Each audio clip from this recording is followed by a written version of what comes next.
Olá, tudo bem? Meu nome é Ricardo Hashizumi e neste vídeo nós vamos fazer uma análise da lição número 2 do livro Fonte Viva, do capítulo 2 do livro Fonte Viva, escrito por Emmanuel, o Espírito Emmanuel, e psicografado por Chico Xavier.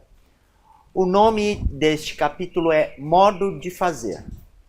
Neste capítulo, o Emmanuel vai fazer a análise deste versículo do Evangelho. De sorte que haja em vós o mesmo sentimento que houve também em Cristo Jesus. Isso foi uma carta de Paulo para os Filipenses, que era uma cidade ali da época de Paulo. E aí vem a explicação do Emmanuel. Todos fazem alguma coisa na vida humana, mas raros não voltam à carne para desfazer quanto fizeram. Então olha só, então ele está falando assim, todo mundo faz alguma coisa na vida, né? Na encarnação. Só que a maioria de nós precisa voltar para desfazer o que fizemos. Por quê? Porque fizemos errado. Ainda mesmo a criatura ociosa que passou o tempo entre a inutilidade e a preguiça é constrangida a tornar a luta a fim de desintegrar a rede de inércia que teceu ao redor de si mesma. Então é assim, algumas pessoas, elas acham que vieram para a Terra, nasceram para ficarem gozando a vida e tá tudo bem, não precisam ser úteis para ninguém, né? Essas pessoas, elas tecem teias, redes de inércia em volta delas. Que teia é essa que o Emmanuel está falando? É do mau exemplo. Ele está mostrando para as pessoas em volta, essa pessoa que está na inércia, que está na preguiça, que está sem fazer nada, ela está mostrando para as pessoas em volta que tudo bem ficar sem fazer nada, tudo bem ficar na preguiça, tudo bem não ser útil, né? E aí ele está tecendo uma rede de inércia em volta dele, ou seja, ele está dando maus exemplos para as pessoas em volta dele, e essas pessoas em volta dele começam a seguir os exemplos dele e começam a se tornar preguiçosos também, começam a ficar na inércia.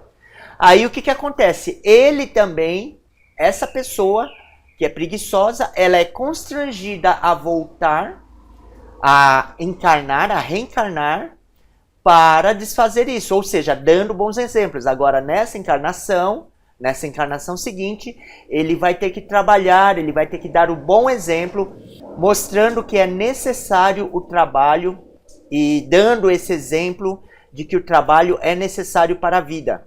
Somente constrói, sem necessidade de reparação ou corrigenda, aquele que se inspira no padrão de Jesus para criar o bem.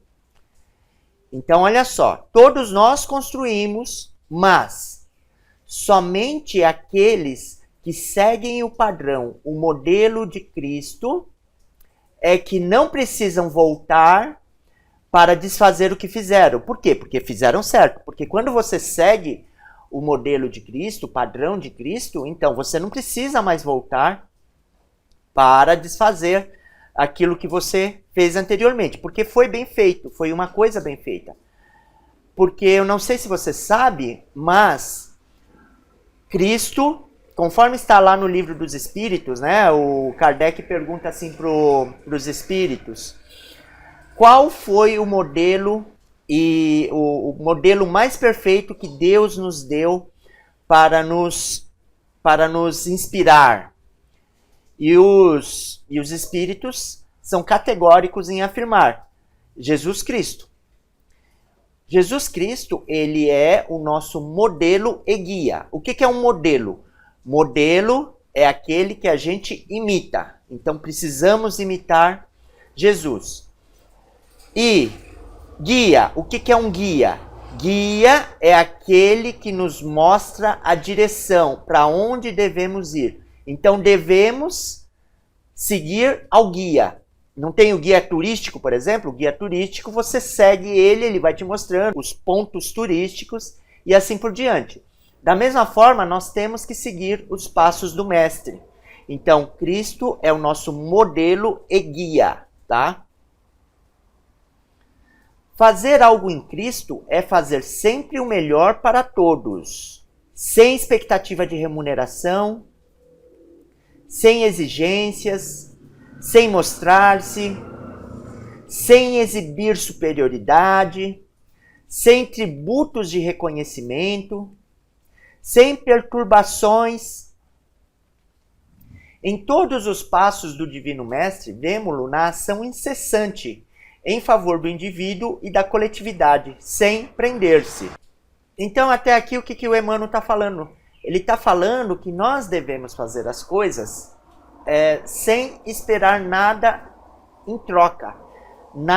Não esperar nem pela gratidão, porque tem pessoas que falam assim: fulano foi ingrato e aí eu não vou mais fazer nada para essa pessoa, tal, porque ela não sabe nem ser grata, tal, né? Então isso é um erro. Na verdade, mesmo que a pessoa não seja grata, que ela não tenha ainda essa condição, essa capacidade de ser grata, você deve continuar fazendo as coisas para ajudá-la. Então, o que o Emmanuel está falando aqui? Que nós devemos ser desprendidos, que nós devemos fazer as coisas sem esperar nada em troca. Por isso que Cristo, ele ensina que nós devemos dar com a mão direita e não deixar a mão esquerda ver. Isso, reparem, é uma metáfora, não se deve levar isso ao pé da letra. Não adianta você pegar e dar alguma coisa, esconder a mão esquerda para... Não é isso. É uma metáfora. A Bíblia, o Novo Testamento e o Velho Testamento estão cheios de metáforas, tá? Adão e Eva é uma metáfora, tá? No século XXI, você não tem mais condições de acreditar que a humanidade inteira veio de um único casal, né? Até porque Adão e Eva teve 2 filhos, Caim e Abel. Caim matou Abel. Caim foi expulso do paraíso e foi para as terras de Nodes e se casou. E se casou com quem? Se só tinha Adão e Eva. Então perceba, no próprio Velho Testamento, ali na própria Gênesis, você tem contradição. Por que essa contradição? Na verdade, não é uma contradição. A contradição é você acreditar que a humanidade inteira veio de um único casal de seres humanos. Não, isso não é possível. Geneticamente, isso não é possível. Então, essa contradição, ela mostra que Adão e Eva é metafórico. Eles não foram as primeiras pessoas do planeta Terra. Já existiam outras pessoas no planeta Terra quando Adão e Eva, que na verdade representa um grupo de espíritos, quando Adão e Eva chegaram no planeta Terra. Então, quando o grupo de espíritos chegou no planeta Terra, vindos de outro planeta, mas isso é uma outra história. Depois a gente vai falar sobre isso em outros vídeos, ou outros palestrantes também falam sobre isso. O Haroldo Dutra Dias fala muito sobre isso, tá? Divaldo Franco também fala muito sobre isso. Mas aqui também eu vou fazer um vídeo também explicando essa parte melhor, tá bom? Mas não cabe aqui agora porque a gente está analisando essa lição do Emmanuel e eu só estou dizendo isso para você entender que isso é uma metáfora. Então o Emmanuel está falando assim, ele está falando que a gente deve seguir o conselho de Cristo. Cristo fala assim: dai com a mão direita e não deixai a mão esquerda ver. Significa o seguinte: é para fazer as coisas sem ficar esperando recompensa, tá? É isso que ele está falando. Da carpintaria de Nazaré à cruz de Jerusalém, passa fazendo bem, sem outra paga, além da alegria de estar executando a vontade do Pai. Então, do momento que Cristo começa a botar a mão na massa, então quando ele vai trabalhar ali com o pai dele na carpintaria, né? Até o momento em que ele é assassinado na cruz, a única preocupação de Cristo é a alegria de estar executando a vontade de Deus. Essa sempre é a preocupação de Cristo, esse é sempre o foco dele. E esse deve ser o nosso foco também. exalta o vintém da viúva e louva a fortuna de Zaqueu com a mesma serenidade. Aqui ele quer dizer o seguinte, que Cristo mantém a serenidade dele o tempo todo.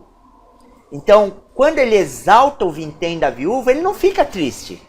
Ele não fica, coitadinha da viúva, não fica com pieguice. Não, ele exalta o vintém da viúva. Ele fala assim, ela vai para o céu. Aquele doutor da lei que colocou a oferenda ali no local de oferendas, ali do templo, e para mostrar para todo mundo que ele está contribuindo, esse, só por causa disso, ele não vai para o céu. Agora, a viúva vai, porque o vintém da viúva é a única coisa que ela tinha, e ela deu isso de boa vontade, de coração, para ajudar ao templo. Mas também ele não faz desdém da fortuna de Zaqueu, ele não fica condenando os ricos, né? Porque Zaqueu era rico. E então ele não fica exaltando o Zaqueu, ele não fica falando que ele vai para o inferno, essas coisas, sabe? Ele mantém a mesma serenidade de quando ele dá a lição do vintém da viúva e quando ele mostra que a fortuna de Zaqueu não tem problema. O problema não é esse. O problema da riqueza não é a riqueza, não é a pessoa ser rica. O problema da riqueza é a pessoa focar toda a sua vida só na riqueza. Esse é o problema maior. E aí, com a mesma serenidade, ou seja, com o emocional equilibrado, com o sentimento equilibrado, ele exalta o vintém da viúva e louva a fortuna de Zaqueu. Conversa amorosamente com algumas criancinhas e multiplica o pão para milhares de pessoas, sem alterar-se. Ou seja, novamente, mantendo o controle emocional, o equilíbrio emocional. Reergue Lázaro do sepulcro e caminha para o cárcere, com atenção centralizada nos desígnios celestes. Veja, o tempo todo ele com foco na vontade de Deus. Eu estou fazendo a vontade de Deus? Então tá certo. Se eu não estou fazendo a vontade de Deus, então tá errado.